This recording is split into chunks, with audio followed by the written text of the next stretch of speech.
اسی لیے جہاد کی فضیلت بیان فرمائی کہ جو جہاد میں شریک ہوتا ہے دین کی حفاظت کر رہا ہے، اور دین کی حفاظت کرنے والا،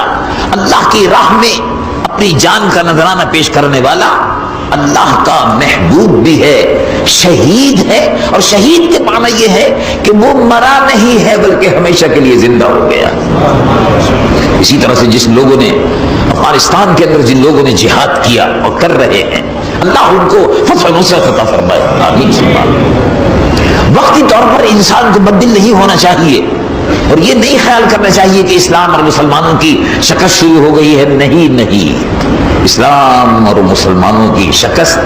1450 سال سے نہیں ہوئی، یہ تو 1450 سال سے اسلام اور مسلمانوں کو ختم کرنے کے لیے یہود، مشرکین مکہ، بت پرست اور عیسائی اور یہودی شروع سے سازشیں کر رہے ہیں 1450 سال سے، لیکن الحمدللہ اللہ تبارک و تعالی جل جلالہ عم نوالہ ہر دور میں دین کی حفاظت کے لیے سامان پیدا فرماتا ہے، اور پھر اللہ رب العالمین اسی امت میں سے محمود غزنوی، شہاب الدین غوری اور صلاح الدین ایوبی پیدا فرما دیتا ہے، جو دین کے جھنڈے کو بلند رکھتے ہیں وقتی طور پر۔ اب دیکھیے بیت المقدس مشہور معرکہ صلیب و ہلال ہوا، یہ معرکہ صلیب و ہلال جو تھا عیسائیوں نے چیلنج کیا تھا، اور عیسائیوں نے بیت المقدس پہ حملہ کر دیا تھا، اس معرکہ صلیب و ہلال کو 80 برس میں جا کر ختم ہوا، یعنی پہلے مسلمانوں کو شکست ہو گئی، پھر مسلمانوں نے حملہ کیا، تھوڑی بہت کامیابی ہوئی، پھر شکست ہو گئی، پھر مسلمانوں نے حملہ کیا، تھوڑی بہت چلتا رہا، پھر بتا ہوا، بالآخر اللہ رب العالمین نے نور الدین زنگی شہید، اور اس کے بعد آخر میں اللہ رب العالمین نے صلاح الدین ایوبی کو پیدا فرمایا، اور صلاح الدین ایوبی نے اس معرکے کو سر کیا۔ تو یہ تو چلتا رہتا ہے۔ ہندوستان کی سرزمین پر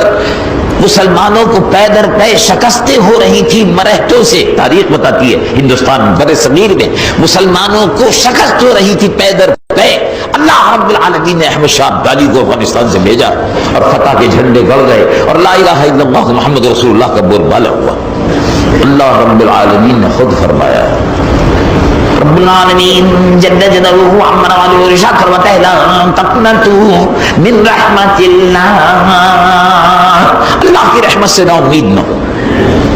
پھر ایک اور مقام پر ارشاد ہوا انہ لا ییأس من روح اللہ الا القوم الکافرون، کافر جو ہے وہ اللہ کی رحمت سے نا امید اور مایوس ہوتا ہے۔ رسول اللہ کی امت کو کبھی مایوس نہیں ہونا چاہیے۔ اللہ تبارک و تعالیٰ کا یہ وعدہ ہے اگر دین کی نصرت کے لیے تم رہو گے تو وقتی طور پر آزمائش اور امتحان تو ہو جاتا ہے، لیکن بالآخر حق کو فتح ہو کر رہتی ہے،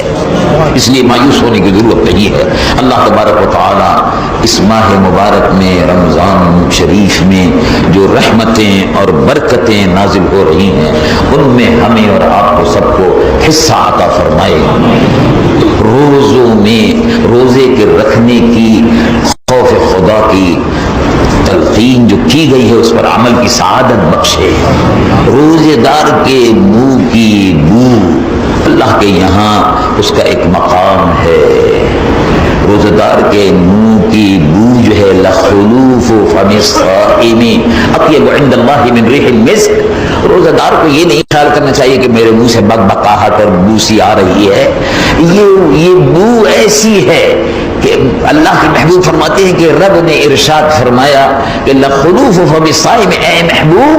امت کو خوشخبری سنائیے کہ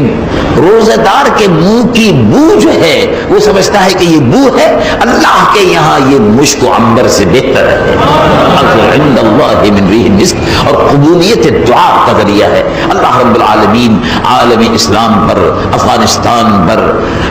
مجاہدین فلسطین پر اور مجاہدین افغانستان پر اور مجاہدین کشمیر پر فتح و نصرت اللہ تبارک و تعالیٰ ان پر نازل فرمائے، اور اللہ تبارک و تعالیٰ پاکستان کی بھی اور عالم اسلام کی اور اپنے محبوب کی امت کی حفاظت فرمائے۔ وآخر دعوانا